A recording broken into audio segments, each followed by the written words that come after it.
Most Australians think building wealth comes down to the numbers, the salary, the interest rate, the size of the deposit. Get those right, the thinking goes, and the rest sorts itself out. It doesn't. Two people can earn the same wage, live in the same suburb, pay the same rent, and land in completely different places 10 years later. Not because one got lucky, not because one was smarter, because of something that happens a full layer underneath the numbers, inside the brain, before a single financial decision ever gets made. It quietly decides what you even notice, which chances register, and which slide straight past. Most people aren't aware it's running. By the end of this, you'll know exactly what your attention has been trained on for the last 5 years and the specific inputs that retrain it. Let's get into it. Here's the yardstick most people use and why it lies to them. You look around, your mates, the new cars, the renovations on Instagram, the headline that says the average Australian household is worth over $1 million, and you measure yourself against that, and you feel behind. But that average is one of the most misleading numbers in the country. According to the ABS, in its most recent wealth survey for the 2019 to 20 period, the average, mean, household net worth was $1.04 million. The median, though, the household sitting exactly in the middle, half above and half below, was $579,200. That's a gap of nearly $500,000 between the two figures for the same country in the same year. Why? Because the average gets dragged upward by the very top. The wealthiest 20% of households hold more than 60% of all the wealth. Average that in, and the typical person is made to look far richer than they are. So the average was never your benchmark. The median is the honest middle. But here's the deeper point, and it's what this whole video is about. Whether you land above or below even that median has less to do with your salary than with something quieter, what your brain has been trained to notice.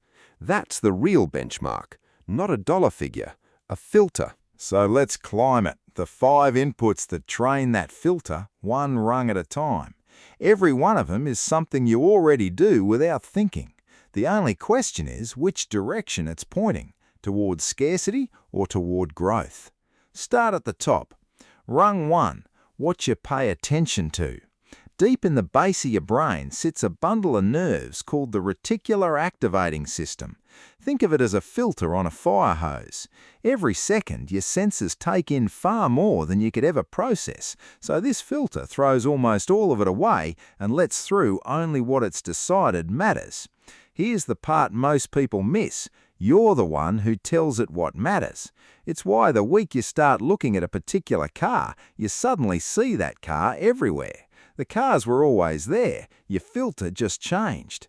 Money works the same way. If your days revolve around bills and how expensive everything's got, the filter treats scarcity as the priority, and the raise you could ask for, the side income you could start, slides past unregistered. Pointed at growth, and the same world starts handing you openings. Rung 2, the load you're already carrying. There's a landmark study, Marnie and colleagues, published in the journal Science in 2013, that tested people's thinking while money was on their minds. Shoppers were asked how they'd handle a costly car repair, then given unrelated reasoning puzzles. The people under real financial pressure scored noticeably worse, not because they were less capable, but because worrying about money was quietly eating the mental bandwidth the puzzles needed. Same people, cheap repair, no drop. The researchers saw it again in sugarcane farmers, who thought more sharply after harvest, when cash was flowing, than before it. Read that plainly. Money stress doesn't just feel bad, it measurably narrows your thinking and pushes you toward the short term. If you've made money decisions you can't explain, this is often why. It isn't a character flaw, it's a load. Rung 3, what you write down. Most goals live and die inside your head, and your head is a leaky place. A psychologist at Dominican University, Gail Matthews, ran a study with 267 people across all sorts of jobs. She split them into groups. Some just thought about their goals, others wrote them down, committed to specific actions, and sent a weekly progress note to a friend. The gap was stark. The group that wrote, acted, and reported hit their targets at around 70%. The think about it only group came in near 35%, roughly double from the simple act of getting it out of your head and onto paper with someone watching. You may have heard the pop version, "You're 42% more likely." The honest finding is cleaner and stronger than that slogan. Written down and shared beats thought about by a wide margin. Rung 4, what you feed it. Your filter gets built by whatever you put in front of it. Read one article, hear one podcast, watch one clear video on Australian money, super, investing, the ATO every day, and across a year that stacks up to a few hundred hours of financial learning soaked up in the gaps of ordinary life. Your brain starts spotting patterns most people never do. There's a reason wealth tends to run in families, and it isn't only inheritance, it's exposure. Money talked about at the dinner table, investing treated as normal, compound interest discussed like the weather.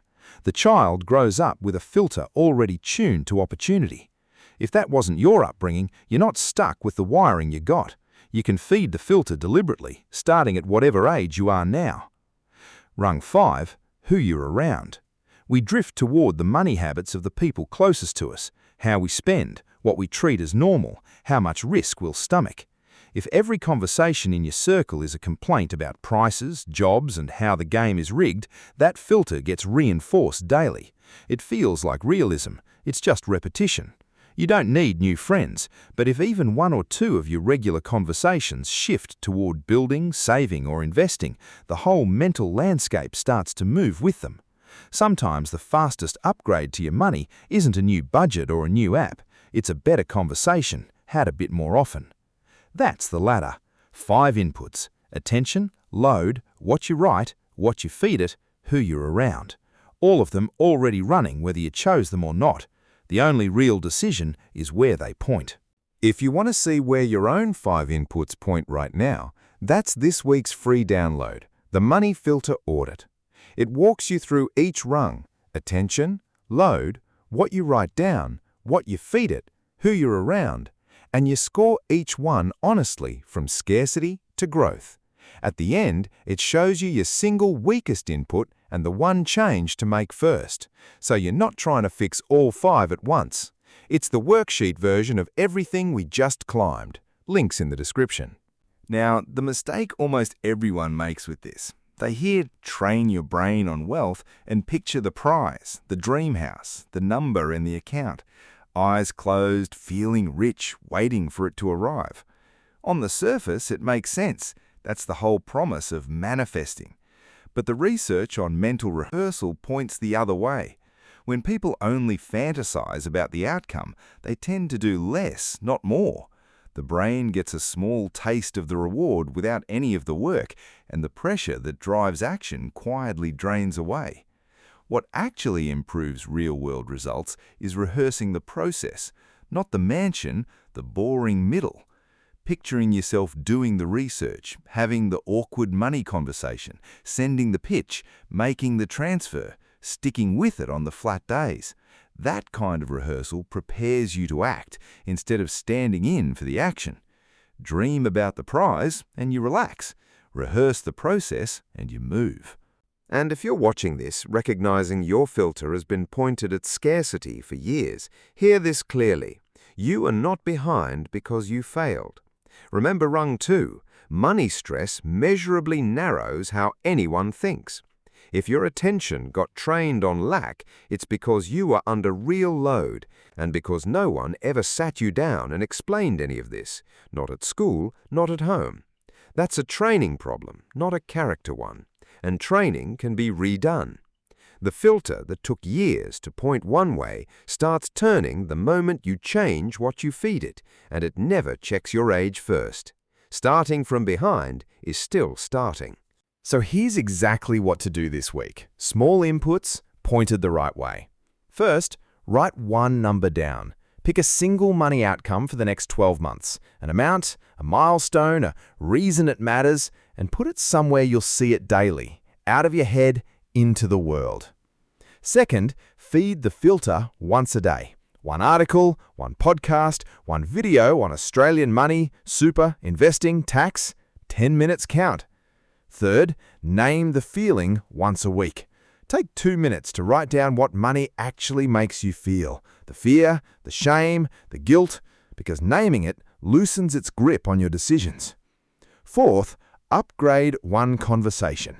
Bring building, saving, or investing into one regular chat with someone in your life. Fifth, and get this one done, log in to MyGov, link the ATO, and look at your super. Every account under your tax file number, including any lost super the ATO is holding for you. It takes about 10 minutes, and it's the fastest way to point your filter at growth with a real concrete win on day one. Here's the one thing to take with you.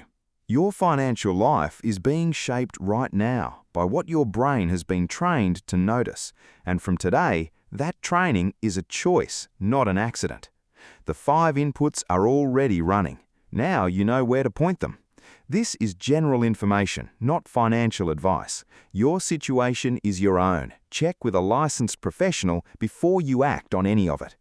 If this helped you see where you stand, subscribe and turn on notifications. Thanks for watching. I'll see you in the next one.